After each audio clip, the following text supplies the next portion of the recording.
Assalamualaikum warahmatullahi wabarakatuh. Selamat pagi. Berjumpa kembali dengan IPS kelas 7 untuk SMP Negeri 3 Turi bersama Bu Brilia. Pada kesempatan kali ini kita akan membahas mengenai pasar dan harga.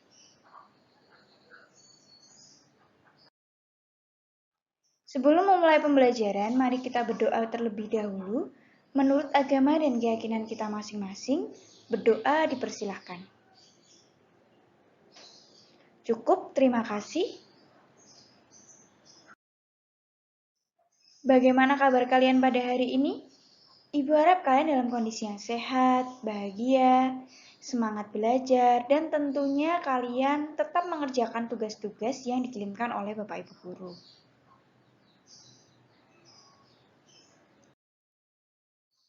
Apakah kalian sudah siap untuk belajar pada hari ini?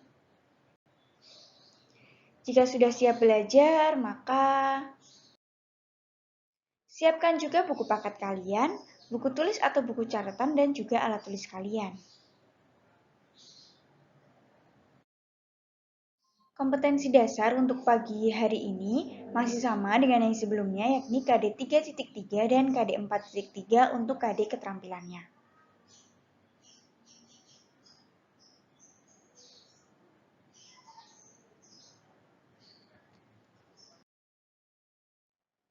Tujuan pembelajaran bahwa setelah mengikuti kegiatan pembelajaran pada hari ini, diharapkan kalian itu dapat menjelaskan kaitan antara permintaan, penawaran, harga, dan pasar dengan benar.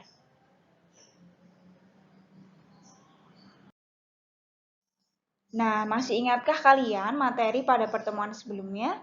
Kita membahas supply dan demand. Hayo, yang mana yang penawaran dan yang mana yang permintaan? Supply itu arti dalam bahasa Inggrisnya penawaran, sedangkan demand adalah permintaan.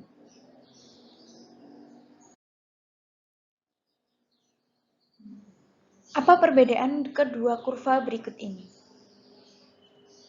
Di sini ada dua kurva dan yang manakah kurva permintaan dan yang manakah yang merupakan penawaran? Betul, kurva permintaan ditunjukkan oleh gambar yang pertama. Ketika harganya harga 25.000, maka permintaannya adalah, sedangkan ketika harga 20.000, maka permintaannya adalah 2. Ketika harga 25.000, permintaannya hanya 1. Nah, berbeda dengan kurva yang setelahnya, ini adalah kurva penawaran.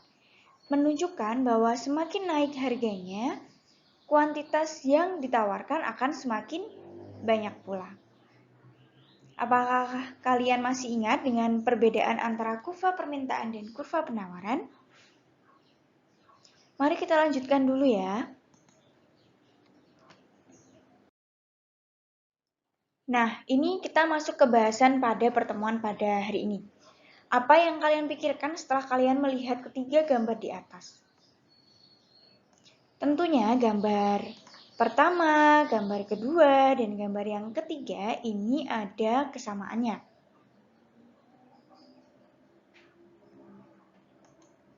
Nah, yang kalian pikirkan tentu gambar ini adalah gambar tentang pasar.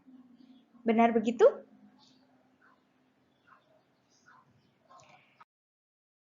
Nah, lalu apa perbedaan gambar-gambar yang sebelumnya tadi dengan gambar yang ada di atas ini?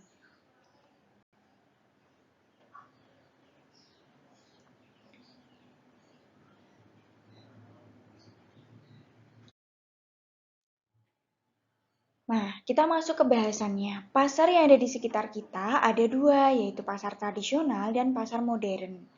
Coba bedakan antara pasar tradisional dengan pasar yang modern.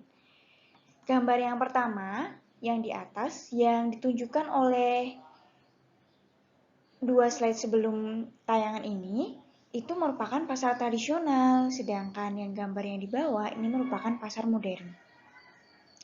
Perbedaan tersebut sebenarnya dapat kita lakukan dengan melihat kualitas barang dagangan, cara penataan barang, tempat, dan harga barang.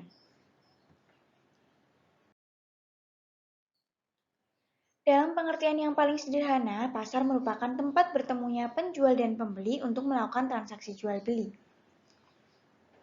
Pasar, swalayan, maupun mal itu termasuk juga pasar, karena di dalamnya ada penjual dan pembeli yang melakukan transaksi jual-beli.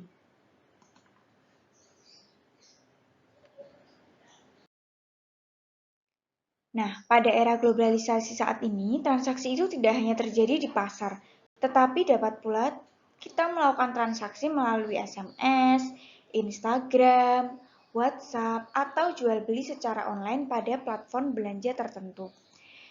Yang seperti kita tahu, kita ada Shopee, kemudian ada Tokopedia, ada Lazada, itu adalah sebagian kecil contoh platform atau tempat jual beli secara online.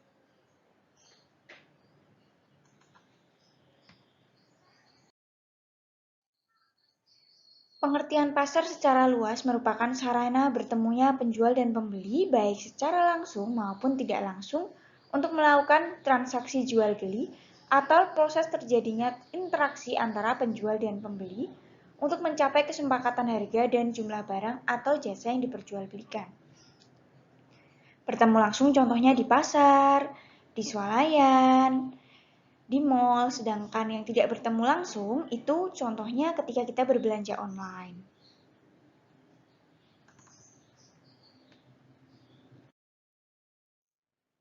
Nah, unsur pembentuk pasar ini ada 4. Yang pertama adanya barang yang diperjualbelikan meskipun hanya berupa contoh. Ketika kita berbelanja online, contohnya itu barang yang diperjualbelikan berupa contoh. Sedangkan ketika berbelanja langsung di pasar, barang yang diperjualbelikan itu ada. Penjual dan pembeli, walau tidak bertemu langsung, tetap ada penjualnya dan pembelinya. Ketika kita berbelanja online, itu juga kita sebagai pembeli dan ada juga penjualnya. Adanya kesepakatan antara penjual dan pembeli, dan adanya media komunikasi antara penjual dan pembeli. Hal ini terjadi ketika kita berbelanja online, kita juga menggunakan handphone, laptop, ataupun platform belanja tertentu. Apakah bisa dipahami anak-anak?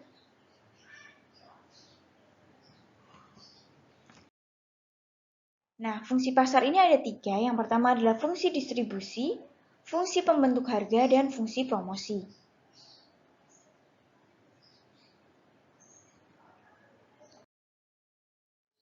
Nah, sekarang kita belajar tentang macam-macam pasar.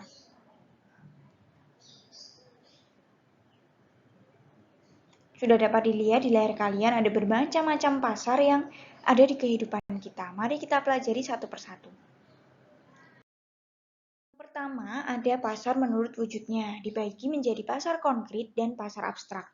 Pasar konkret contohnya di gambar yang ditunjukkan oleh Bu Guru adalah pasar nyata atau pasar yang unsur-unsur pasarnya seperti adanya penjual, pembeli, ada barang, itu terlihat secara nyata.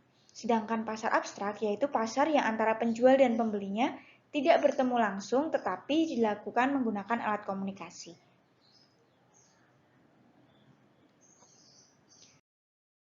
Kemudian ada pasar menurut jenis barang yang diperdagangkan, yakni ada pasar barang konsumsi dan pasar barang produksi. Pasar barang konsumsi yaitu pasar yang memperjualbelikan kebutuhan sehari-hari, contohnya pasar ikan, pasar sayuran, pasar buah. Kemudian pasar produksi yaitu pasar yang menyediakan keperluan faktor-faktor produksi, contohnya tenaga kerja. Misalnya ada pasar bursa kerja atau pasar modal. Yang ketiga, pasar menurut luas jaringan distribusi. Ini ada pasar setempat, yaitu pasar yang digunakan oleh masyarakat di wilayah sekitar dan melibatkan penjual atau pembeli di wilayah tersebut. Contohnya adalah pasar turi. Kemudian pasar nasional, yaitu pasar yang cakupan pembelinya dalam wilayah suatu negara. Pasar regional yaitu pasar yang meliputi beberapa negara yang berada dalam satu kawasan, dan pasar internasional adalah pasar yang menyediakan komoditas barang dagangan untuk seluruh rakyat dunia. Gambar yang kita lihat di layar kalian, 2 gambar ini merupakan contoh pasar setempat yaitu pasar Beringharjo. Silakan disimak kemudian dapat kita lanjutkan jika sudah jelas.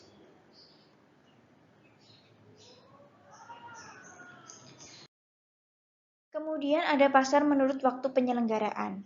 Pasar harian yaitu pasar yang melakukan kegiatan setiap hari untuk melakukan penjualan barang-barang kebutuhan pokok.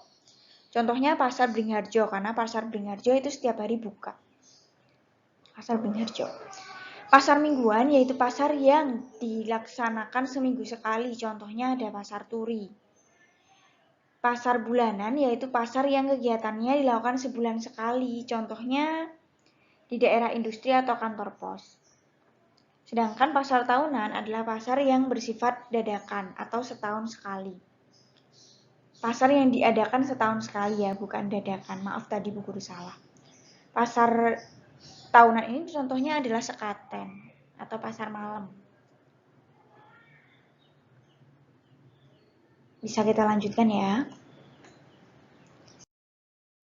Nah, yang kelima adalah pasar menurut organisasinya. Ini ada pasar persaingan sempurna dan pasar persaingan tidak sempurna.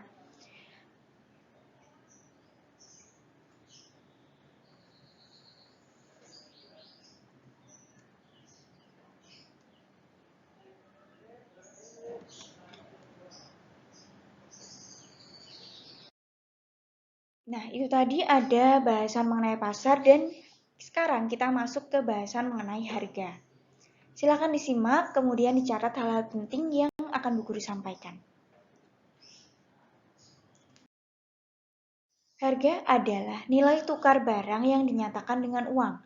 Misalnya harga semangkuk bakso itu 10.000, maka kalian harus menyediakan uang sebesar 10.000 untuk mendapatkan satu mangkok bakso. Apakah dari pengertian ini kalian sudah jelas? Mari kita lanjutkan.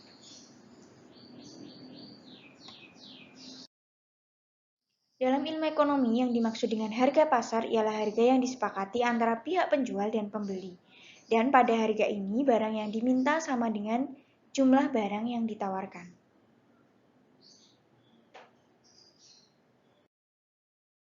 Nah, ini adalah harga keseimbangan. Disebut dengan harga keseimbangan karena pada harga tersebut adanya keseimbangan antara jumlah yang diminta oleh pembeli dan jumlah yang ditawarkan oleh penjual.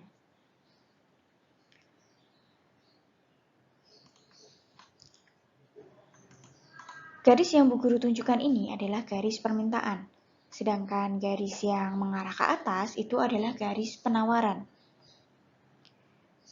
Ketika harga 5.000, maka jumlah yang diminta oleh konsumen hanya 2. Ketika harga 4.000, jumlah yang diminta oleh konsumen ada 4. Ketika harga 3.000, jumlah yang diminta oleh konsumen ada 6. Dan ketika harga 2.000, jumlah yang diminta konsumen ada 8. Sedangkan ketika harga menyentuh Rp1.000, konsumen itu meminta sebanyak 10 butir atau 10 jumlahnya. Berbeda dengan penawaran, ketika harga 1.000 maka penjual itu hanya menawarkan 2 saja. Ketika harga naik, penjual akan semakin naik dalam menawarkan barang dagangannya. Ketika harga 3.000, penjual itu menawarkan 6 buah atau 6 jumlahnya. Nah, di harga 3.000 ini adalah titik temu antara permintaan dan penawaran. Ini disebut dengan harga pasar atau harga keseimbangan. Sudah jelas, anak-anak? Mari kita lanjutkan dulu ya. Oh, kita sudah masuk ke kesimpulan ternyata. Pasar secara luas merupakan sarana bertemunya penjual dan pembeli baik secara langsung maupun tidak langsung.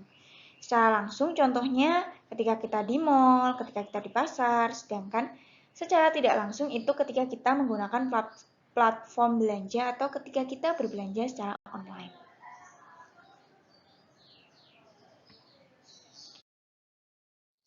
Nah, harga ialah nilai tukar barang yang dinyatakan dalam bentuk uang. Harga keseimbangan adalah keseimbangan antara jumlah barang yang ditawarkan dan jumlah barang yang diminta itu seimbang.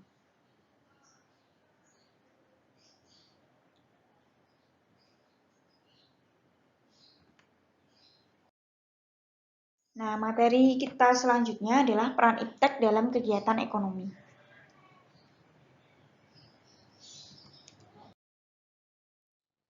Terima kasih atas semangat dan antusiasme belajar kalian pada hari ini. Jangan lupa untuk mencatat hal-hal penting yang Bu Guru sampaikan tadi. Jangan lupa menulis kesimpulan di buku catatan kalian. Sehat selalu. Wassalamualaikum warahmatullahi wabarakatuh.